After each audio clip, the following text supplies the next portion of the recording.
J'espère que vous allez bien, j'espère que vous vous portez bien.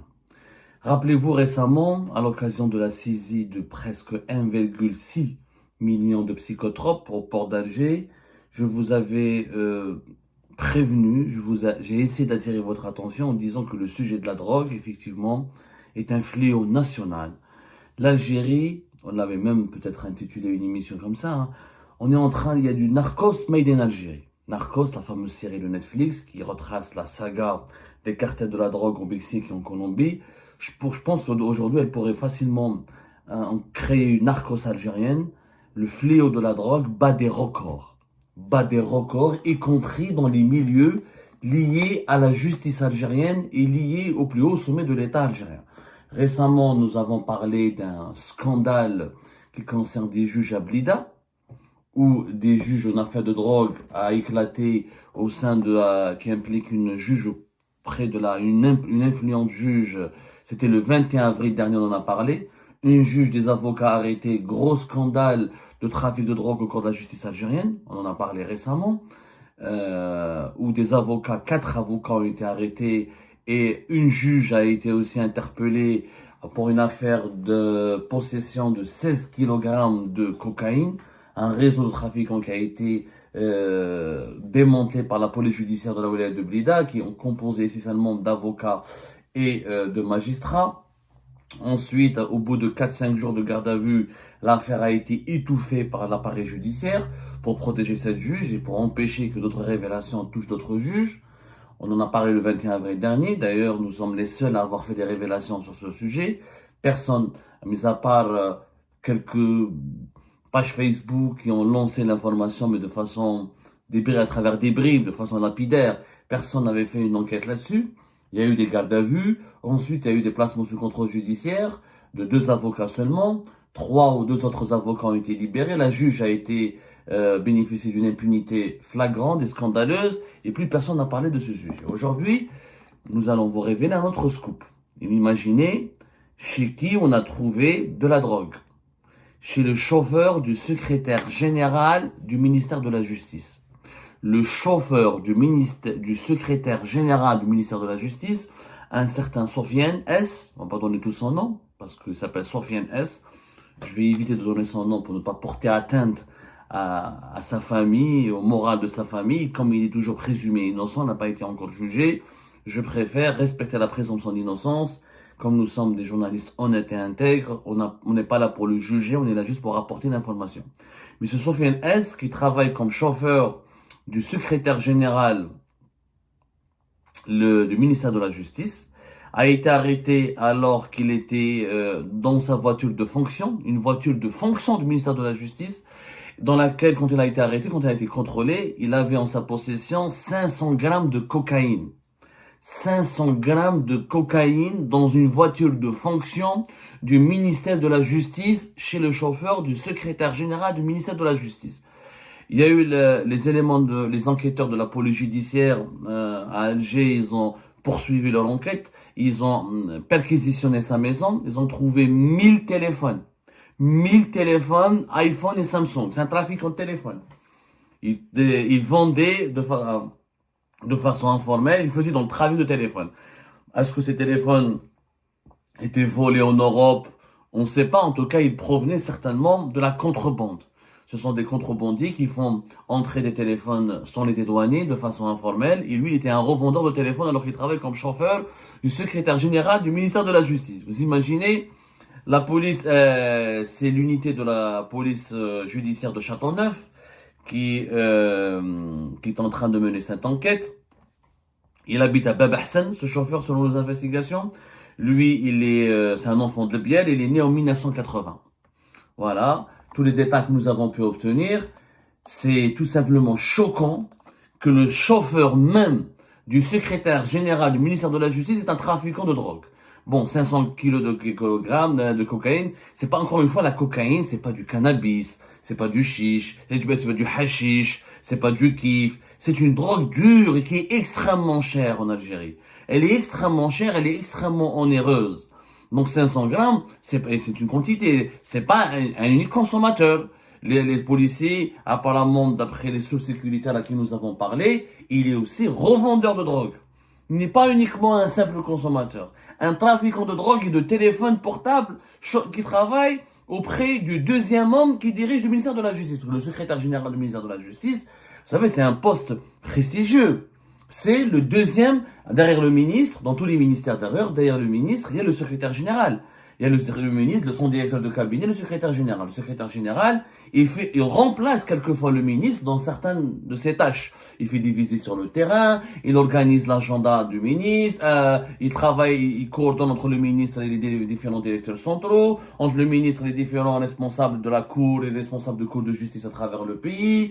Il assiste, il peut remplacer le ministre dans des réunions du gouvernement, il peut participer au nom du ministre dans plusieurs conférences, dans plusieurs journées d'études. C'est le bras droit du ministre, du secrétaire général. Le secrétaire général d'un ministère, c'est vraiment de larges pouvoirs en Algérie.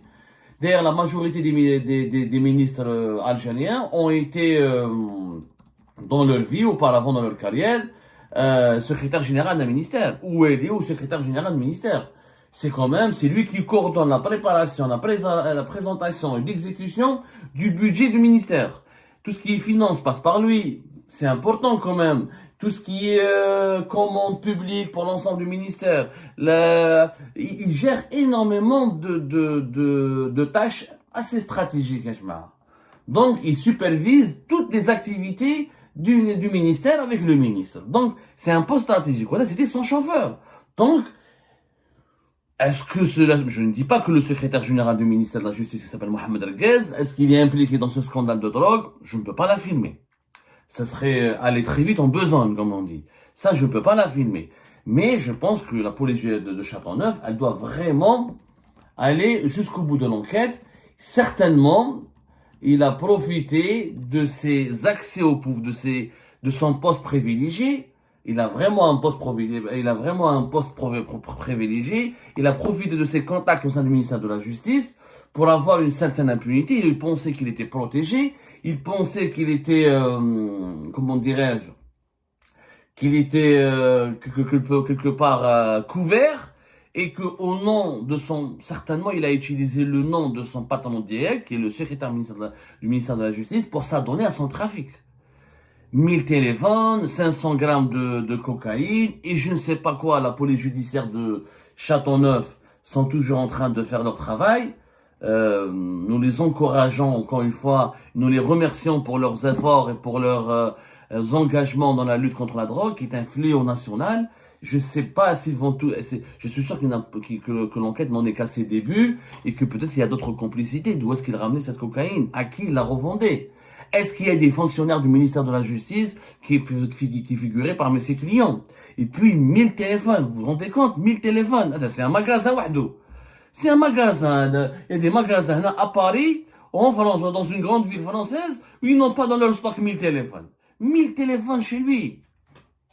C'est un Bab Hassan, c'est quand même très compliqué. La police judiciaire de Châteauneuf est en train de mener l'enquête.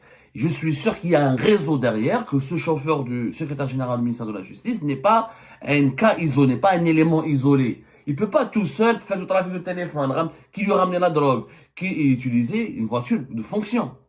Parce qu'il pensait qu'il était protégé. Bien sûr, une voiture de fonction, quand tu passes par un barrage, c'est rare où les voitures de fonction, elles sont fouillées.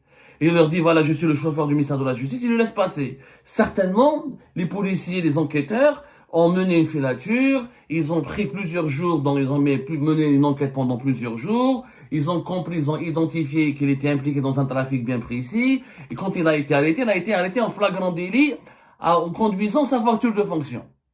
Autrement dit, les policiers, généralement en Algérie, c'est vraiment le cas, les voitures de fonction, elles sont traitées de façon favorable, elles ont un traitement de faveur. C'est pour ça qu'il y a eu des scandales au sein des dirigeants algériens, quand un dirigeant algérien est corrompu ou là, quand il veut cacher son argent, transporter des trucs prohibés, il prend sa voiture de fonction, parce que c'est rarement contrôlé. Et c'est un ministre, le ministre ou le secrétaire général du ministère, dans sa voiture de fonction, il y a de la drogue, il y a du cash, il y a des pots de vin, etc.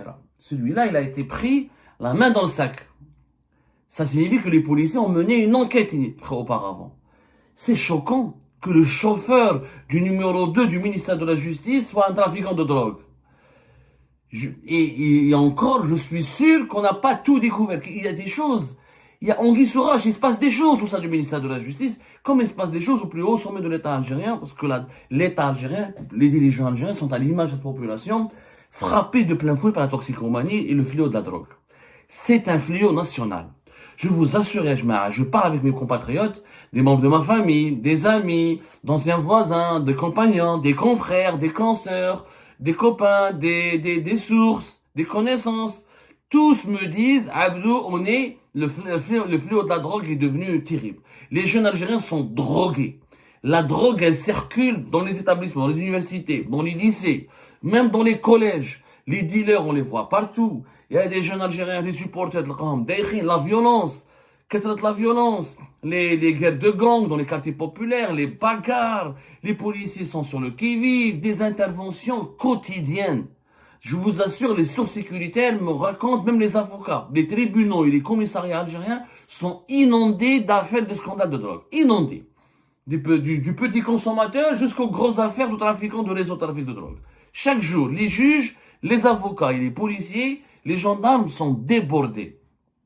Il y a un malaise national autour de la drogue.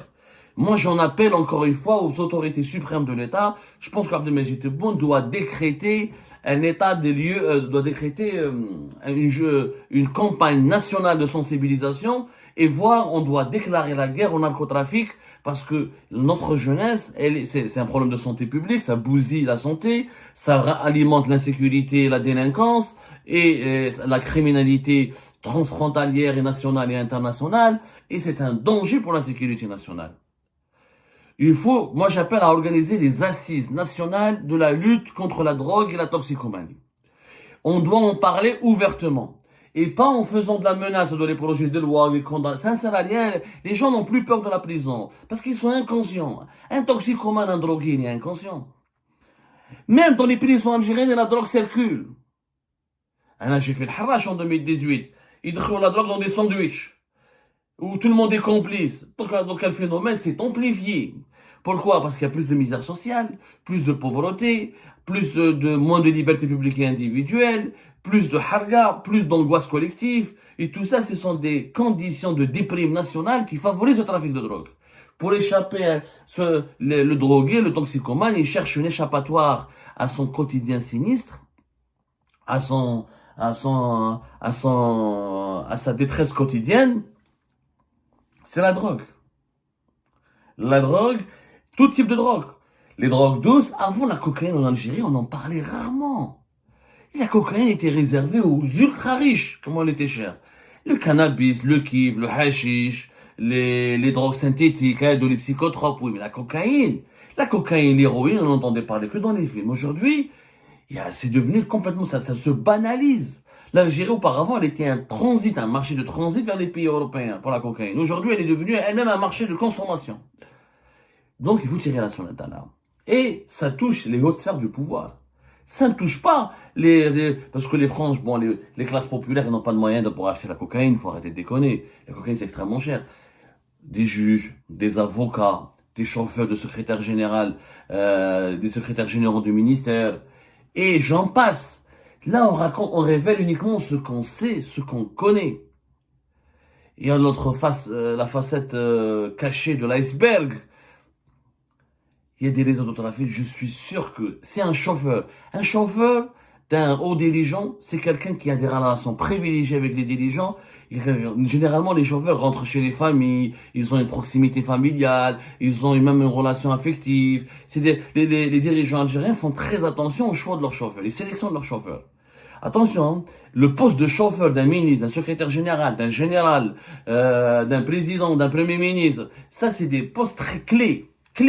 Parce qu'il y a des enquêtes d'habilitation, des fois là, les dirigeants algériens choisissent des gens et c'est de leur entourage proche. C'est des gens qui bénéficient de la confiance du dirigeant et de sa famille. Tu peux pas chauffeur d'un dirigeant algérien si tu n'as pas sa confiance. Donc, il y a eu confiance entre le secrétaire général du ministère de la Justice et ce chauffeur Sofiane S. Qui fait du trafic de cocaïne, de téléphone et de smartphone. Donc, il s'est basé sur cette confiance pour avoir quelques privilèges, pour avoir une certaine impunité qui lui a permis, pendant combien d'années, je ne sais pas quoi, de faire de s'adonner à un tel trafic de consommation et de revente et de commercialisation, de distribution de drogue. C'est une affaire extrêmement grave. J'appelle encore une fois les autorités algériennes à lancer un débat national sur le fléau de la drogue et son ampleur inédite au sein de la société comme au sein des sphères les plus élevées de l'État et les plus imperméables et les plus prestigieuses de l'établissement politique et militaire. Il faut absolument en parler. Maintenant, j'encourage encore une fois les éléments de la police judiciaire de Châteauneuf. J'espère qu'ils iront jusqu'au bout dans leur enquête. Nous les encourageons vivement. Et il faut mettre fin à toutes les impunités. Le trafic de drogue est une menace, notamment des drogues dures, contre la sécurité, la santé publique et la sécurité nationale. On ne doit pas badiner, on ne doit pas hésiter à se montrer très ferme dans cette guerre qu'il faut mener contre les narcotrafiquants.